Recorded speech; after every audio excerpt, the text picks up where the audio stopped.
The numbers are staggering. As many as 30% of veterans who served in Iraq or Afghanistan are coming home with PTSD, and it's causing some to turn to violence, even suicide, while others just shut off from the world. As Nancy Aziz reports, some are recovering with the help of man's best friend through a San Diego-based nonprofit.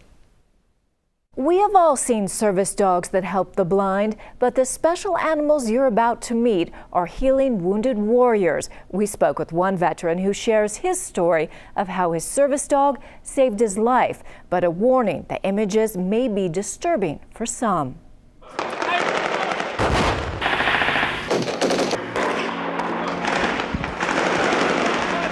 Serving 2 tours of duty in Iraq was only half the battle for Chief Petty Officer Dan Cole.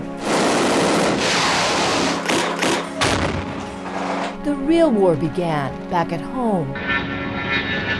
You're still in the fight or flight mode. Like so many veterans suffering from PTSD, the enemy, it seemed, was everywhere. Being in crowds, you don't know if who to trust and who not to trust. Just the constant anger. You're always watching the vehicles. You're always watching anybody that pulls up beside you because you just don't know what to expect and when to expect it. Cole had a loving family, a good job with the Navy, but the fight within was just too much. Something's going on and you can't control it. So the best way to do it is just to end it. We lose 22 vets a day to suicide. That was going to become my plan. At her North County home, Lisa Tilly Graycheck makes it her life's mission to heal the wounds of war with wet noses and wagging tails. Good sit. We place service dogs with those who have served, our fallen heroes, our disabled veterans. Good stay, very good. Tilly Graycheck raises and trains German Shepherds to help vets with PTSD through the nonprofit Canine Guardians. If I can help save one person, perhaps, with a service dog, hopefully more, but what an impact that could make, one life, giving someone hope. Come on, handsome, here we go.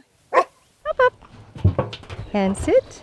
Good boy. The dogs learn basic commands. Let's go under. And later, specific skills to help the vet they'll be paired with.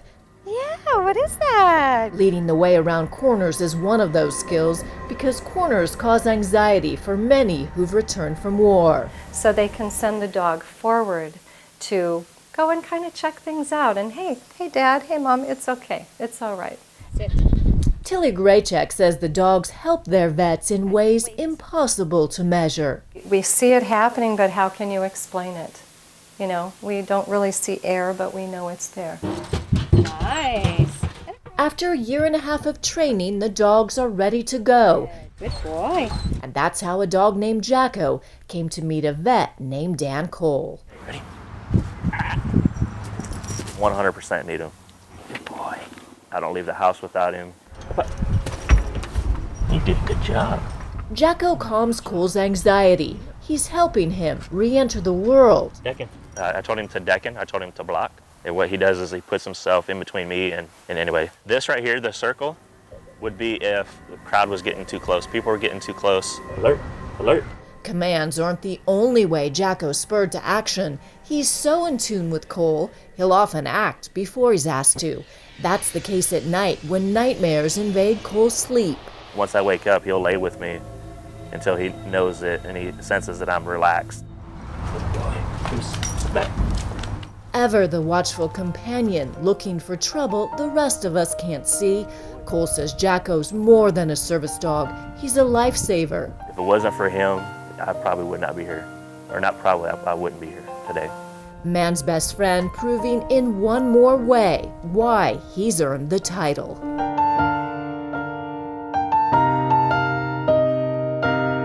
Now Cole says he wants to pay it forward. He recently retired from the Navy and will soon begin raising and training service dogs to help other wounded warriors. To find out more about Canine Guardians, go to our website and we'll give you a link. Nancy Aziz, San Diego 6 News.